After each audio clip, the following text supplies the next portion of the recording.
I hit the table in that last one. I tried to apologize. The table deserved worse. I made this table. Did you really? Yeah. Who wrote on there? I did. Oh. That was that's our Super Smash Brother record. Oh. When Hunter and I versus Nate and Tanner, and we're 2-0. Didn't last long. There's mine and Joseph Tilley's ping pong. I haven't done it because I haven't really played any video games. Like, they haven't been plugged in a year. Neil, dang it! Don't judge me. Hey guys, I'm Tyler. Hey, my name's Neil.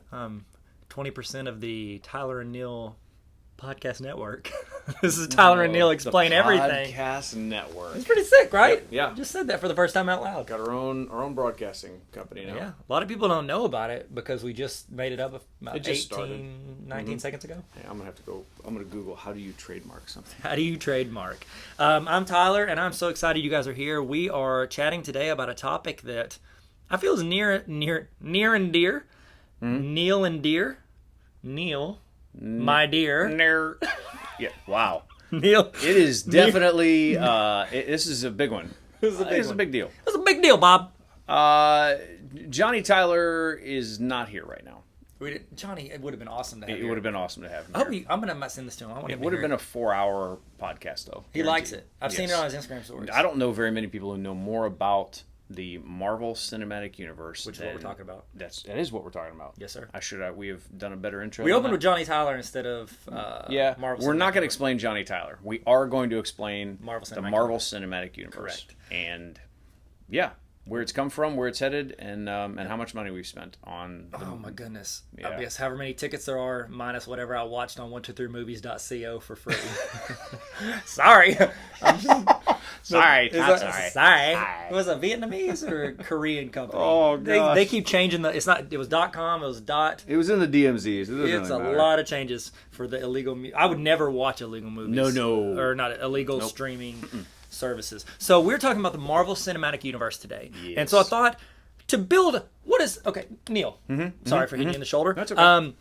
If you're going to build a house, what is it good to have? A strong porch. Underneath that porch is a strong swing rug. Rhymes with foundation. Oh, foundation. Nailed it. First try. Good job, Neil. Good job. It's like we're finishing each other's sandwiches. That's what I was gonna say. I'm sorry. My kids watch a lot of Yes, cartoons. you gotta have a good foundation. You gotta have a good foundation. So I think it's good for us to talk about where Marvel came from, kind of where we are now, and where we think it's going to go in the future. And so I think the good base would be like Iron Man. For what we're talking about, we're like not saying like Jon Favreau and Robert Downey Jr. created the Marvel. No, they didn't create it. They built it to what it is now. They kick-started it. It's like the first guy that broke the 4-minute mile. Like, he opened it up for everybody else to break a 4-minute mile. Yep. I don't think there's a better analogy that's ever been said than that. No. It was, 2009 when that came out? Mm-hmm. Could you just Google it and I saw it on your iPad? Yep, that's exactly it. Yes. So the Walt Disney Company announced that they acquired Marvel Entertainment. You ready for this? For $4.24 billion. Stole it. In 2009. Stole. Yeah. Absolutely stole it. Yeah. It's like when Facebook bought Instagram for $1 billion. It's like they stole it. Yeah. Because what it became. Yes. Now, prior to that, you had Marvel Entertainment had all these little bits and pieces, all these little different movies that are out there, and there was so many different production companies and movie studios that were vying for it because you had X-Men was over on no, they Fox. sold off pieces of it because it was doing so poorly. They sold off to X-Men, and then they sold off. Sony bought Spider-Man. Right. And so it's like, that's why you're like, why isn't Spider-Man in the Avengers? And that's why. That's why, because now they part on it, and then Marvel helped out with the last Spider-Man movie they did, and now they've just kind of taken it, correct? Now they've got it, yes. Same thing happened with X-Men because of what Fox had for so long with those movies. This last, was it Dark Phoenix? That is the last movie that anybody outside of Marvel and Disney will actually do. So you'll see a whole slew of new characters and actors and all that. Yeah, but they said it's going to be a while before they start incorporating the X-Men characters. I think they're going to ease into it. The hard part's going to be Wolverine. Like, they're going to have to go, super young just because Hugh Jackman was such a iconic character. For him. It's like when you replace It's like with the Joker. Like when you replaced Heath Ledger with the Joker, he was, and that was only one movie. Yeah. Hugh Jackman was in how many Wolverine? He was like in what 10, 12 iterations of. Yeah. He was in every single X-Men movie across all of them. He would bounce in at least do a cameo. Right. And so I think that, I mean, he went from being a cameo in a bar on one to the next one of the new ones where he was like the guy going back in time. Days of Future Past was a good X-Men. I'm sorry, this is off Marvel Cinematic. The one that wasn't good is this last one, Dark Phoenix. Did you see it? Absolutely tanked. You didn't like it? No. Well, it's horrible box office, and here's why. I actually believe that the reason why it tanked is because it was a bad story, bad plot line. People knew that it was over, and you have to hold that up next to Avengers, and it can't possibly match up. So when Disney bought out Marvel Entertainment, they created what is now called the Marvel Cinematic Universe. That's very different than the Marvel comics. Yeah. So a lot of people will be like, well, why doesn't the comic book match up perfectly with the movies? Because they can't. No. It's just not possible. Then there's just too many, like, there's so many different, like, restarts and reboots. Even in the comics, they'll just be like, we finally reached the end of the story. You know what we're going to do? We're going to say that something happened. They went back in time, changed something, butterfly effect, everything changed. Right. We all, Ashton Kutcher, he was involved. Yeah. Butterfly effect, of course. And he's going to be in the new, he's going to be in the third Ant-Man movie. No, is he really? No. Oh, goodness. I was about to say, he's in Acorns, the company that I see the ads for on everything. Yes. We started a new company called Acorns. Investors spare money in stocks. I mean, it sounds like a great idea. I clicked it. Well, it was on my video, so I was trying to get the ad revenue. I definitely clicked it. So sorry about that. That's all right. But whenever they do all these reboots, they will use certain comic series. So it's like with the comics, they have like a series like that they'll base like either a movie or a couple of movies off of, and they'll use that as inspiration, but they don't go straight off. So like even the Infinity Gauntlet, that was a saga in I've got all the Marvel comics. comics. Right. And it ends very differently. Yes. It goes completely different. Yeah, like what's her name? His blue daughter that gets on my nerves. She like held the gauntlet for a while. And she the one that defeated Thanos? Yeah. I think in the comics. So it's like it's a completely different storyline. People are always trying to figure out, is the movie going to match up with? There may be little parts, but not necessarily. I also think it's probably too difficult to pull off what the comic books portray. Mm-hmm. I think they are so...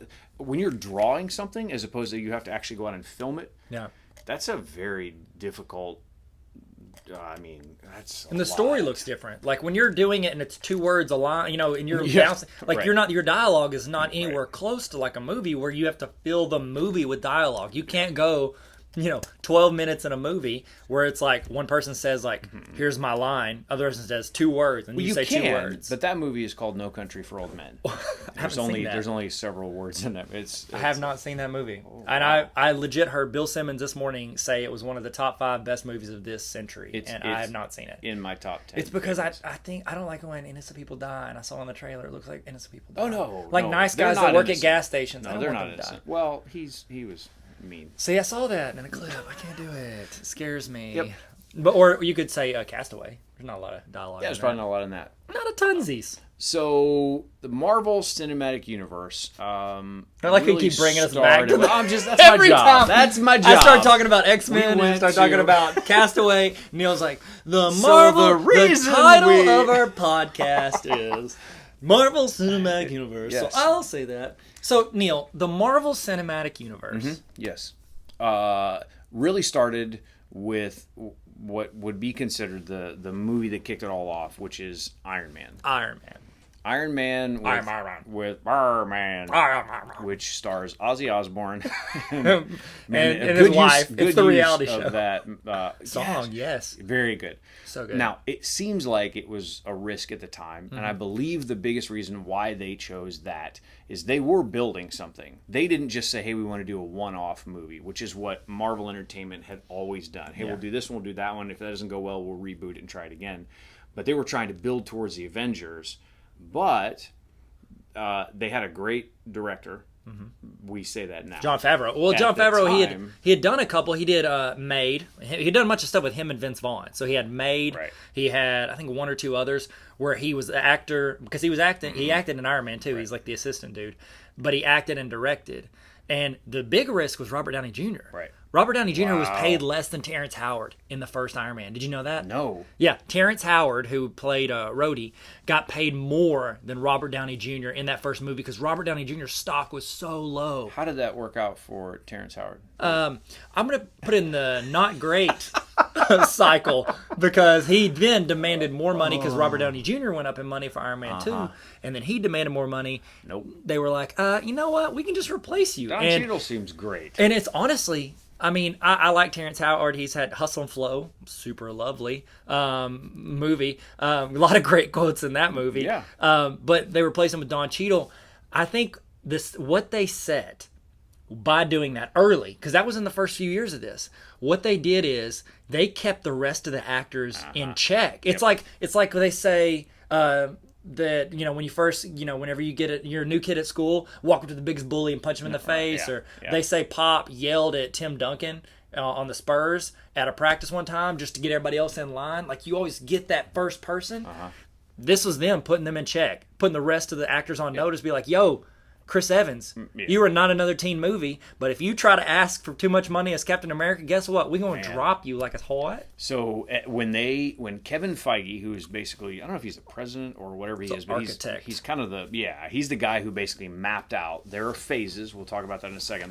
There's in the MCU, there's phase 1, 2, 3, and then 4. 4's coming up. But they also just got these guys into contracts for 4, 5, 6 Multiple movies, years, yeah. And that they had to appear in other movies, even if it wasn't the movie about them. They had to. So when they did that, they were basically telling everyone, "We have a plan for this if these first few movies go well," and they did. Yep. So have you seen the stuff on Robert Downey Jr. with regards to, you know? Spoiler alert! If you haven't seen Endgame, stop, push pause on this if you haven't seen Endgame. Just stop. Why are you here? Yeah. Just listen. You're not going to watch it. At this point, if you haven't seen it, like it's your fault. They talk. If you thought MCU was like a supplement, then that's not what we're talking about. MCU is Marvel Cinematic Universe. Yeah, if you can't buy this at GNC, you can watch it on your phone there, but you can't buy it. So, like, even the planning they took with regards to the snap. So, you know, Robert Downey Jr. making the snap, and I keep snapping. That's great for audio. Yep. At the end of Endgame, him doing the snap, they, you know, with it being so powerful, they talk about how it reverberates through time. If you go back and look, ever since, and I don't know if they had this planned, if they did, they're genius. But there are like 5 to 10 references that Robert Downey Jr. makes to his left arm being numb throughout since the first Iron Man on. And it talks about how they're saying that they planned that, and so there were hints to him doing the snap with his arm, with his left arm through that or left or right arm, whichever one it was. He kept saying stuff about, like, is it weird that I can't feel my left arm? Like, it was a throwaway line. Wow. But looking back, it's like, no, he snapped it. It reverberated through time. Yes. That's how words work. But that kind of planning, also, did you hear this? They said that if you tally up, there's what 27 movies, 25 movies, however many movies they've done up to the first 3 stages, or first 3 phases. Okay. The total amount of minutes, 3,000 minutes exactly after Far From Home, which is the end of the 3rd phase. And that's what they say, you know, I love you 3,000. They're saying that it's exactly. And now I don't know if that includes like the redo of Avengers to get more money in the box office. Wow. But I did not know that. It's true. Or I think it's true. My friend Mark Cox said it, so. Thanks, Mark. You know Mark. Mark. So, phase 1 started with Iron Man, and it was supposed to be very rooted in Earth. Yeah, reality. Like, it could happen. Yes. Now, they introduced Thor. Thor was a huge risk in that, because you're talking about Asgard and whatever, and I actually made so many jokes. That first Thor movie, not good. The second Thor movie, not good. Only Marvel movie I didn't watch. And actually saw like the last like 20 minutes while we were doing of Thor 2. Thor 2 is the only one I didn't watch because, and here's why I didn't watch it, because we saw from No Country for Old Men. In the trailer, it looked like Natalie Portman died, and I couldn't handle that. I like her too much. Because she was innocent? Yeah, she's great. She's innocent. I loved her. She was a Padme Amidala. Yeah, how could you kill her? How could you not like her? She's not a good runner, though. Do you remember that scene in... it was in... I'm sorry. We got to do... If you talk about Natalie Portman, you have to talk about this scene in Star Wars. Okay, Neil, I'm sorry. It bothers me when people pretend to be athletic in movies and aren't athletic. When Dennis Quaid is like, he's throwing 95 miles an hour and you see the ball dropping to the plate. Yeah. That bothers me. whenever Natalie Portman, The rookie. it's in, I don't know if it's the Clone Wars or the episode 3, Revenge of the Sith. Her plane lands on this like desert. It's the second one, Clone Wars. It lands in the desert, and she gets out. She goes, "Let's go," or something like that. She starts running. They do a wide shot of her running. Yeah. She's running like Daniel Craig in Skyfall, where it's like, you can't. It's hard to run on sand. Yeah. I get it, I get Natalie. it. The only person who can run on sand is Jason Bourne, but it bothered me. So back up, Padme Amidala, Natalie Portman. Back up to Thor 2. Back into the Marvel Cinematic Universe. Man. The Marvel Cinematic Universe. So Phase 2 started, what is it, 2013? Yep. Phase 2 started 2013. And Was that after Avengers 1 that they started Phase 2? Yes. So Avengers 1 ended Phase 1. Yeah. And when we get to Phase 2 is when you start introducing people from other worlds. Yeah. So you've got Iron Man 3, Thor Dark World, scratch that off the map. Well, it was very important for Endgame. I mean, it was an important. I mean, it was important. It's okay to miss. Yeah, but it's important. You miss a lot. Captain America, Winter Soldier, huge. Guardians of the Galaxy, which was a massive risk. Big risk. A lot of special effects. A lot of aliens. Oh my gosh! Very Nobody humor knew based. them. Yeah, nobody had any clue who they were. Like, unless no- you were an absolute comic book junkie, you didn't know who they were. Correct. Then the Avengers Age of Ultron came out, which was another Josh Whedon. Did he do that second one too? Yeah, he did the second He one. did. So he did the first two, and then Ant-Man, which also was a big risk, but Because he sounds like the worst. Even they even made fun of Ant-Man. And Ant-Man. and they I love it. They should. should. They should have. Right. It's a weird superhero. You're like, why you got in Hulk the and then a guy world? that can shrink? Yeah. Like, how is that helpful? Doesn't make and then they any had the guy from the first season of House of Cards as the bad guy, which was great. I love seeing crossovers. So it was great. Phase 3 actually starts in 2016 and is really just about to end with Captain America: Civil War, which really starts setting all this up. And now we're going way outside of Earth realm. So you've got Doctor Strange, Guardians of the Galaxy 2, Spider-Man: Homecoming, Thor Ragnarok, which is Did we get to the that? best Thor, but that was really good. That's kind of when he really started to set up as being a lot better of a character. Black Panther, Avengers: Infinity War, and then Ant-Man and the Wasp, Captain Marvel, Avengers: Endgame, and Phase 3 finishes out with Spider-Man: Far From Home, which is in theaters on July 4th. Which is almost like an epilogue to an Endgame. So Yep. you've got Endgame, you think, oh, Yes. that's the big finale, it's the end. Well, Right. they kind of tag this on the end to show you, well, here's what Earth kind of looks like. Because you think, like, you knock out half the population for 5 years and they come back, you're going to have a problem. Yeah. Like, that releases this week, doesn't it? Well, Yeah. whenever you see this, it'll be like 2 weeks in Technically, theaters. yeah, just released. We by the time record you these guys- 6 years in advance before they're released. That's why this is episode 400. 400. So the Phase 4, which is the one that they're really saying is just absolutely bananas. It just really gets outside of Earth in general and goes closer to what comic books really do. They're constantly off Earth. Yeah. Black Widow, which is being filmed right now in production. They had a bunch of stills came out I the thought other the day. trailer came out, or was that something? Was that not a real trailer? Was that a fan made trailer? Probably. I didn't click it. No I just saw trailers the- out for Okay. Black Widow by the time of this recording. The Eternals will come out as well. Yep. They've hinted to them in the movies, didn't they? Or didn't like Stan Lee meet with them during one of the either post credit scenes or something, like he was meeting with the Eternals and giving them an update? No. That was a different group. Different group. Sorry. Yeah, that was. I'm not sure who that was. Yeah, they were like the guys who just like oversee it. It was like they look like Supreme Court justices. Yeah, exactly. On another planet. I don't know what that Rosenberg. was. Yep. So Black Panther 2 will come out. Doctor Strange 2 and Guardians of the Galaxy Volume 3, which, interestingly enough, put on James hiatus. Gunn had a big, huge blowout. All sorts of tweets that he had put out some years terrible ago. tweets. Terrible tweets. They came back, and we had a fire alarm going on right now. because this It's gonna be podcast is too fine. hot. So hot. So It was, hot right now. Red blazing hot. What if this place was really burning down? That'd be a terrible. Joke. Well, we this will probably be the edit last. that out. Mhm, we would. And this is what is going to happen. I believe that there will be a bunch of. I wonder if that's we'll be able to hear that. That doesn't matter. There will be a lot of multiverse stuff. There's going to be a lot of other worlds and all sorts of things like that. So this is really going to kick off outside of Earth for Phase 4. And don't be like people. I think whenever stuff gets, people don't like being confused. You know, clarity gets rid of confusion. They don't like being confused, and I think anytime you talk about multiverses or these different levels, people will get afraid they're going to be confused. So it's like this next step into multiverse, I equate it to whenever Guardians of the Galaxy took us into space, took us out there. I know Thor did, but Galaxy really stepped it up. And so I think it paid off there. I think it's going to pay off here. And I think what I'm looking to is the Spider-Man into the multiverse. That was my favorite movie of the year. I don't know if that came out this year or last year, but over the past 2 years, 18 and 19, that's my favorite movie, hands down. Really? Yes. No question. Wow. Not only, one, because I love the movie and the pacing, everything, the whole thing was just incredibly done. But also, like, I get to see it with my kids. I actually saw it in theaters with my kids twice. Once with all three of them, and then I took the older two the second time. It's on Netflix right now. It's really good. Yeah, so good. Yeah, I Goodness love it. gracious.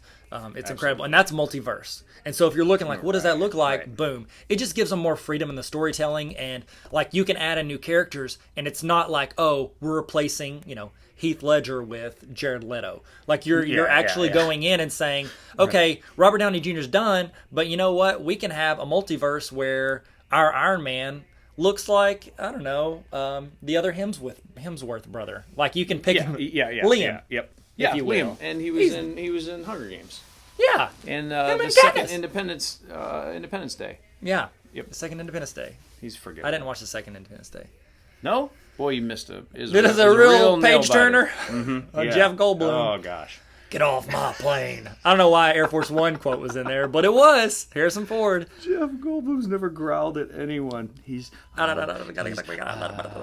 always. Okay, how great was Jeff Goldblum's performance in Thor Ragnarok? Incredible. So good, right? He was the best, gosh. beautiful weirdo of all time. Super weird, but man, he was perfect for it. So I like to good. imagine that's how he is all the time. Oh, Just kind of when he does those apartments.com commercials, I'm like, man, I'd watch an hour and a half of that. of him just rambling on about like some theory he read in a book in the 80s. I love the guy. He's so good. So good. So going forward, multiverses, it's going to be able to tell more stories, different timelines. Loki, we set up the multiverse in Endgame when you saw, because they talk about the stream of timeline. Yep. And whenever you, like, I told you this, but I don't know if you watched Dragon Ball Z, but it's the Dragon Ball Z version of future timelines. So where you think it's like, oh, it's one timeline. If you go out, you mess it up, then when they come back, why is it still the same? It's anytime you change something, it branches off and creates a new timeline. It's like Back to the Future or Dragon Ball Z. It creates a new timeline, and your other timeline is stuck. Actually, not Back to the Future, but it creates a new timeline. So with Loki, whenever they mess up, Hulk opens the door and knocks Robert Downey Jr. down. Yep. I used Hulk as his superhero, but RDJ. Yeah. But Loki gets it and disappears. Well, Loki's not dead in that now. He's created a new one. Right. And it allows them to do spin-off TV shows, which Right. they're doing for Loki. They're doing for Loki. It allows them to do miniseries. It allows them to do different specials. They can do all these different things, and it's not like you're ruining the real timeline. Yeah. No, it's a new timeline, multiverse. What do they call things like canon? Yeah. Canonical, because it means that it's like it's proven, it's real. It's not like some book that somebody paid $2 million to be able to write and put their name on. Like Star Wars did that. There were a ton of books that came out for Star Wars, and then when they revamped it for episodes 7, 8, and 9, they were like, oh yeah, all those books that we said are real, they're not. Yeah, It's not none of them are canonical. real, 'cause You can't do it. So the highest grossing Marvel movies, obviously, Avengers Endgame is way far. It broke every record. That's the number one grossing movie in the theaters of all time, correct? Yeah. It beat all of the James Camerons. Beat them all. Every- Thank God. What? Yeah. Thank God. Well, but then it might discourage him. He might not do Titanic 2. Really kind of holding out for that one. Oh, he's doing Avatar 2, 3, and 4, filming all three of them. Yeah, right I'm now. super. I'd be more excited for Titanic 2. Oh my gosh. Jack, yes. back from the darkness. There was still room on the door. I just want him to come out freezing cold. He's Mr. Freeze, played by Arnold Schwarzenegger as Leonardo DiCaprio. Freezes everybody. Oh my Where's gosh. Rose? Rose, give me that necklace. And Rose is like, I'm still old. Take it easy. And it's all, and the music is not done by Celine. It's Guns N' Roses. It's Guns N' Roses. rose has its thorn. And then Rose has thorns. She's Yeah, Poison Ivy. naturally. This is now Batman Forever. We made Batman and Robin, the that's it. perfect movie. We really did. Black Panther is number 2. Yep. Then Avengers Infinity War. Then Avengers Age of Ultron. Now, see, you see these huge collaborative things are where Yeah, everything. four of the 5 top movies Yeah. were the Avengers movies. Right. Like the 4 Avengers. That's all the 4 that they've done of the Avengers. Yep. And then Black Panther bouncing into number 2. It was so good. Very well done. Yeah, Marvel is making a lot of money. So if you look back on it and think about what Marvel Entertainment and Disney exchanged in money, what was the dollar amount? 4.1 billion. Yeah, 4.1 billion. They'll make that off of, with all the merchandising, all the advertising, all the everything that goes along with it, off of just 2 of these movies. 2. So they're fine. They're going to be fine. They're going to Disney's do all right. okay. Yeah, Disney's doing well. They purchased it correctly. So, all right, Neil. Last segment I want to do is, Okay. what's your favorite? If you had to pick one, I might allow 2 if you're nice to me. Okay. Okay, so give me your top 1, maybe 2 movies. Okay, how about this? Give me your top 3. Top 3 Marvel movies out of the 20 some odd they've done. Okay. Guardians of the Galaxy 1 Okay. is definitely number 1 for me. Okay.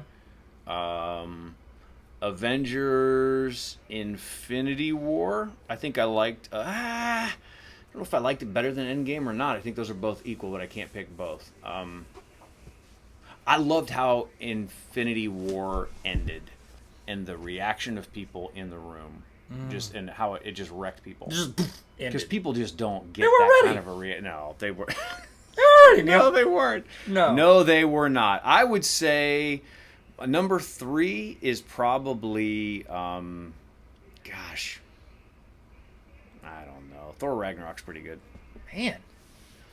I'm not gonna lie. I had my list before you started talking. I know people are gonna be like, "Oh, free agency." But now we can't say is Spider-Verse, is that allowed to be in there or no? Because I mean, it was Marvel. yeah, Does it's it count? technically Marvel, but yeah. Oh wow, I was wasn't really including it good. in Okay. the group. You can include it. I'll allow it. All right, sweet, good. That means our lists are gonna be different. Okay. So I would say my top 3 would be Spider-Man Into the Spider-Verse. Mm-hmm. Not just because like the movie, the quality, the writing, the jokes, all of it was just. It was like an appropriate Deadpool, but with.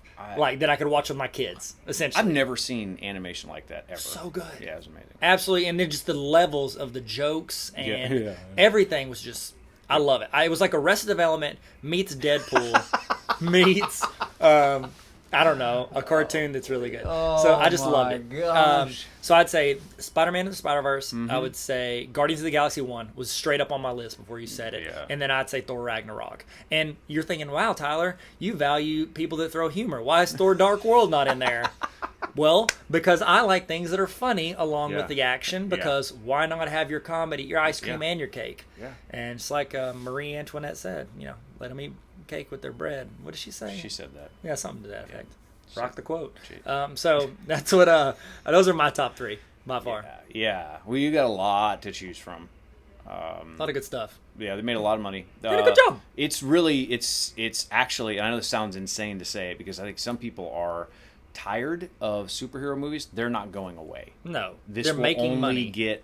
Yeah. Oh gosh. It's like The Office. They're not taking it off Netflix No, right now. they're not. Giving it a year and a Now, when Disney Plus comes out, they are taking the majority of these Marvel movies with them off of Netflix. Yep. And they're going over to Disney Plus. So. And they're going to do their own shows there. Like, this whole universe will be in that app. Yep. And honestly, more and more, like, I know everybody's trying to make their own app for it, but more and more shows and movies that become popular are trying to make these like spin-off areas. It's like you got Harry Potter, and the Harry Potter series did well. The books made the movies are great, and then they did the Wizarding World of oh goodness gracious, Tales of Grindelwald. Oh my goodness, what is it? Tales from the Crypt. No, Tales of Grindelwald was the second one. The first one was Fantastic Beasts. So Fantastic Beasts became its own 5-movie arc. Right.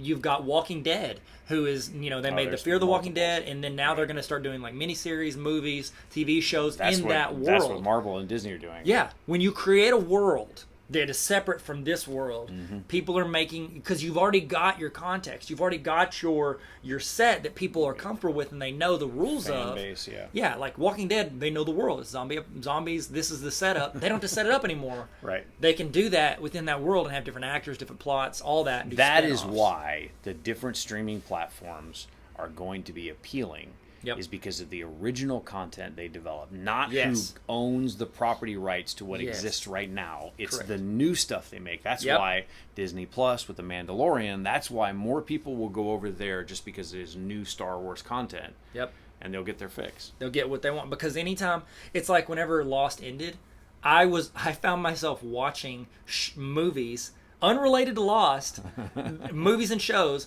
that these actors and actresses were in, just because it felt like I was kind of still watching Lost, just because what's his name? Jew was Jack. What's his name? Matthew Fox. Matthew Fox, not Matthew Perry. Matthew Perry. Watch Matthew. I did watch Ron Clark's Story because Matthew Perry was in it. Like Friends, and so I think that more and more people are going to grab those apps. And Marvel Cinematic Universe, really, when you think about it, is what we're talking about. Yep.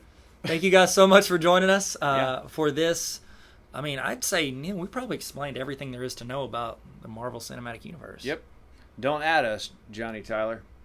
Don't at me, bro.